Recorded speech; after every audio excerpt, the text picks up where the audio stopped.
Hey everyone, Skeletor here. Just figured I'd give you guys a quick update video.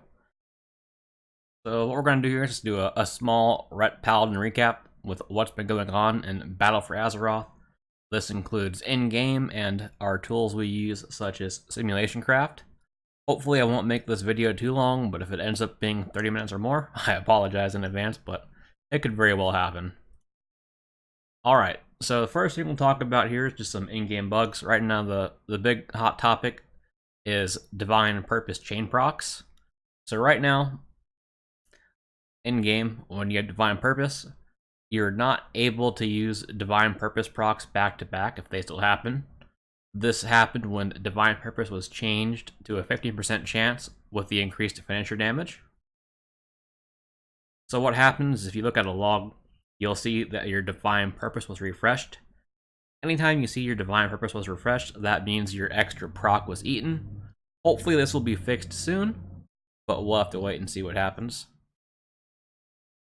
Some of these bugs are already fixed, like Indomitable Justice here. It was doing a bit less damage than expected, but that was fixed. Another bug was Dagger in the Back. What was happening, the first person to throw a dagger at the target was getting all the damage of Dagger in the Back. This was fixed as well, though. It now properly splits, and you can have multiple Dagger in the Back debuffs. It's not too major there. Now we have some potential in-game bugs.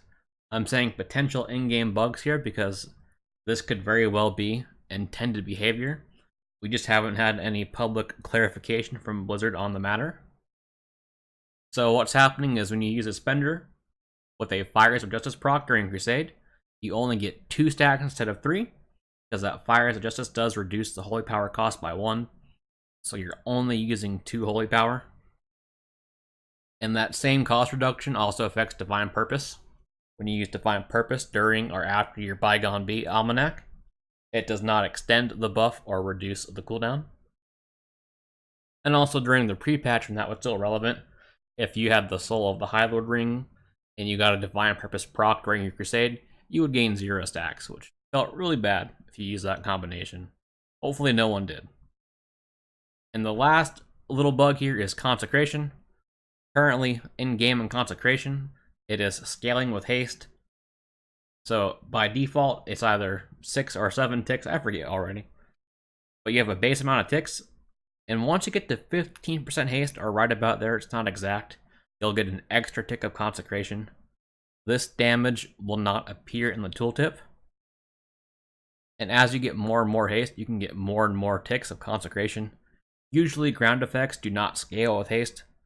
Another example of that is Death and Decay from Death Knight.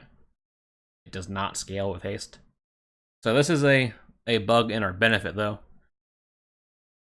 And this bug doesn't show up in SimCraft either, so it probably won't be in there. We don't know if it's a bug or not anyways, so just a small change there. Alright, so there were some buffs. All the buffs were mainly Trinkets and Azerite. So Merekth's Fang was increased in damage, then it was later nerfed. We'll get more on that later, though. Razdunks was really weak. It had a big damage buff. Zealotry, it had a quite large damage buff, making it a lot better trait. Indomitable Justice also had a damage buff, but it wasn't nearly as large. The trait is still lackluster, and we will still avoid it on every piece of gear. Relentless Inquisitor had a small buff. The duration used to be 10 seconds, now it's 12. So it'll fall off a little bit less now in some scenarios. Also, the Gale Force Striking Weapon enchant had the RPPM increase from 1 to 2. Though that enchant is still not very good, we are still better using a stat enchant such as Quick Navigation. Not a huge change for us. And one final buff was the Disc of Systematic Regression. Its single target damage was slightly nerfed, but the AoE value was greatly increased. Now this was a hotfix from not too long ago. So currently the tooltip in-game is incorrect, but they changed the way it works. So the disc, it still does a cone of shadow damage to all targets. But what happens now, for each additional target, up to 6 targets, the damage is increased by 15%. So in AoE, this trinket does get better. Now some nerfs. So again, Merectus Fang. It was nerfed after it was buffed a bit too much. It was coming up as our top trinket for single target and for AoE. So that was a bit too strong there. Now the Bygone B Almanac was also nerfed, sadly. The amount of mastery it gave was reduced by a lot, and the buff extension and cooldown was nerfed. Before, it was 1 second per holy power spent for the buff extension, and it was 2 seconds for the cooldown reduction. So the cooldown reduction doesn't really matter to us because we always use it with wings anyways. But it was nerfed from 1 second to 0.8 seconds, and this applies to both the buff extension and cooldown reduction. So the trinket is not nearly as strong as it used to be, which caused it to fall a bit in the charts. Fireblood, which is the Dark Iron Dwarf racial, also got nerfed.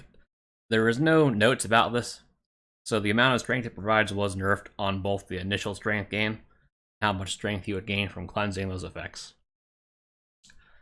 Now the Kralok's Claw, which is the world boss trinket, used to be on top of the charts for trinkets. That did receive a nerf. The amount of strength was nerfed, and also the RPPM was changed to not scale with haste, which is a bit odd. Usually RPPM effects will scale with haste, unless the effect they give can also scale with haste. We'll talk more about that later with some other items though. Some more nerfs for Thunderous Blast. After you got your 10 stacks of Thunderous Blast and it went off, you would get the next stack for free right away. Now you get to wait for that to proc, so it's a small nerf, not a huge nerf. It's still our best trait. One of the more recent nerfs here was the Gatiku Cut of Death. The bleed was scaling with haste. This is no longer true, which caused it to lose some DPS. Now that RPPM of this weapon does scale with haste still, and usually they do not allow RPPM effects to double dip, so you would have a higher chance to proc it, and that proc would do more damage with haste. That's considered a double dip, so they changed that. And on the other side we have Briny Barnacle, which is similar. It does a dot, so the dot would scale with haste, and the chance to proc it from RPPM scale with haste. But for this trinket, they decided to make the RPPM not scale with haste, and the dot still does haste scale. I'm not sure why they used a different approach there, to be honest. And the last one here is Expurgation. This was technically nerfed before Live came out, but it was really overpowered, and I figured I'd mention it here. And Expurgation is one of those rare traits that does double dip, and it appears intended, because to get an Expurgation proc, you need a crit on your Blade of Justice. And also, the dot can crit. That's a double dip there. We kind of expected the crit to get nerfed, but they nerfed the damage instead. Alright, so on to one of our larger sections here is SimCraft bugs. There's been a number of bugs and issues with SimCraft that have been fixed. First one here is the Avenging Wrath Critical Strike whitelist. This wasn't implemented in SimC until 8.28. It was causing trinkets and Azurite gear or Azurite effects to benefit from that 20% increased critical strike chance when they were not supposed to be. That's properly in there now, so that did cause a bit of a drop in DPS for everyone's Sims. RPPM on potions was also an issue. Before Legion came out during Hellfire, you might remember that the proc trinkets were always proccing on pull. This was changed in Legion to not be the case. But for some reason, some items in SimCraft, such as potions, were not accounting for this. So that was fixed on 8.29, which did make the Potion of Bursting Blood a little bit weaker, causing that Battle Potion of Strength to pull ahead. Merectus Fang. This trinket's had all sorts of stuff done to it in-game and in SimC.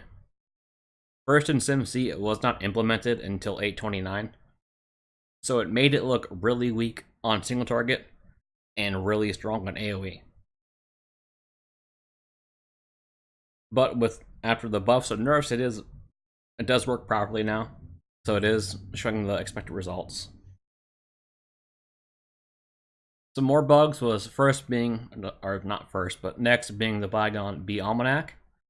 So this trinket looked very weak until it was added in SimC on 8.23. What wasn't added was the buff extension, so we weren't getting any benefit from the buff being increased. Then after a while, like we mentioned earlier, the bee trinket was nerfed, and it did take a short time for SimCraft to update with that nerf, so the damage was showing a bit higher than it should until that nerf was put into place. Overwhelming Power had a small bug where it wasn't refreshing properly. That was fixed on 8.31 though, and it wasn't a major DPS loss, it was only a minor one. So it does provide a little bit more DPS now in SimCraft than it used to. Disk of Systematic Regression was also not working properly in SimCraft. It was not splitting the damage in AoE, so it looked really strong for AoE. Also, another raid trinket that was not implemented was Syringe of Bloodborne Infirmity. What happened was that Critical Strike buff had 100% uptime in the sim, so it looked really strong. This was fixed though on 9.06. Dagger in the Back also had a small bug. Previously it was our #1 trait, but the issue was that in the sim, it was benefiting from the pandemic mechanic, which pandemic is when a dot effect like Dagger had 30% or less of the time remaining, and you got another proc, it would increase the total duration of that dot rather than refresh it to the original value. In the beta, it did work that way, but at some point they changed it. So this wasn't fixed in SimCraft until 8.24, which caused Dagger to drop a spot. Not a huge nerf, but enough to make the charts change. So Divine Purpose, this isn't really a SimCraft bug, but I included it here. Because Divine Purpose can't proc back-to-back in-game, that was not reflected properly in SimCraft. It is now, but this could change again. This was only fixed today on 9.14.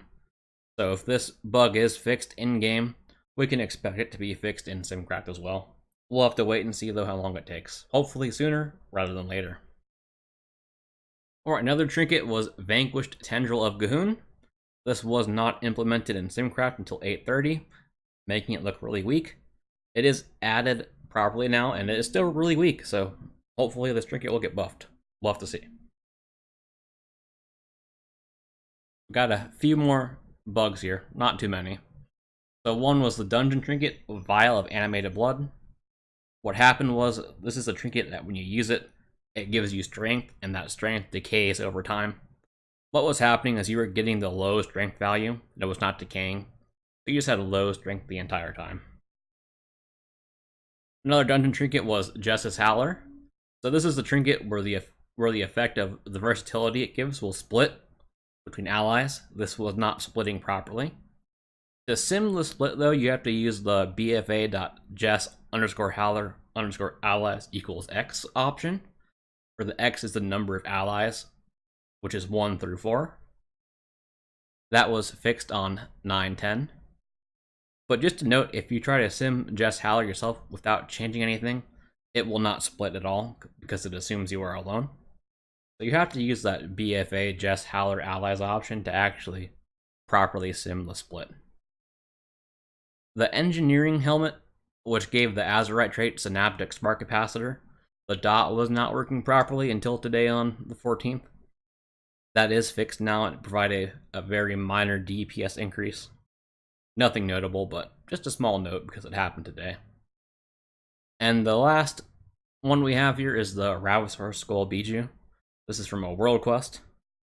It does not work properly in SimCraft. It spawns a pet, and all pet trinkets have to be added manually. So this one has not been added yet. I'm not sure how much stronger it will be, but we'll have to wait and see. So a little bit of controversy as well. This is for a core Hammer of the Guardian. This item was intended to be transmog only, but it improperly had full stats on it. And Blizzard initially decided to nerf it all. So everyone who had it before, who already enchanted it or had a socket or whatnot, they had theirs nerfed, it caused an uproar. Not really the focus here though. There is a separate item called Core Hammer the Corrupted, which is intended to be a normal weapon. So you can still get a weapon off of Talic. And just a couple general notes here. One being Reorigination Array. This is the effect that's active during Uldir. It provides 75 additional rating of your highest secondary stat, which for us usually is haste, but it does depend on your gear. If you kill 3 bosses in Uldir each week on any difficulty, including LFR, it'll increase by 75, and after 10 weeks, it'll provide 750 total rating. In combat, it will update with your stat rating. So Bloodlust is a percent based, so it would not change that. But if you have a trinket that provides a flat amount of a stat, like versatility or crit, and that versatility or crit is now your highest stat, that reorigination array will update to crit or verse or whatever stat is highest. And once that effect goes away, reorigination array will change back to whatever your highest stat is. And it does not stack, so you only need one piece of gear to trait. So such as Laser Matrix or Archive of the Titans. And you do not need a piece already to unlock progress. You make progress on your character. And the last note, because everyone always asks, is do Azurite traits stack? And they do, to an extent. So the damage or stat gain provided by an Azurite trait does stack. The proc chance, duration, or stacks gained or other parts of the trait do not stack. So Dagger in the back will do more damage, but you won't get more stacks. Relentless Inquisitor will provide haste, but you won't get more stacks or time, or anything of that nature. Zealotry will provide more damage, but again, the number of stacks will not increase. It's just the damage of the effect or the stat gain that will increase. And that's it. That's all I had for you. There was a lot of changes here in the past month. Maybe I'll do these a bit more frequently, but for now, if you have any questions, just feel free to ask. If you want to see more of these Ret Paladin updates, just let me know. I'm not trying to make this a weekly series, I just wanted to let everyone know what's going on and why Sims and whatnot change all the time. So this is just some insight to that. Thank you, have a good day.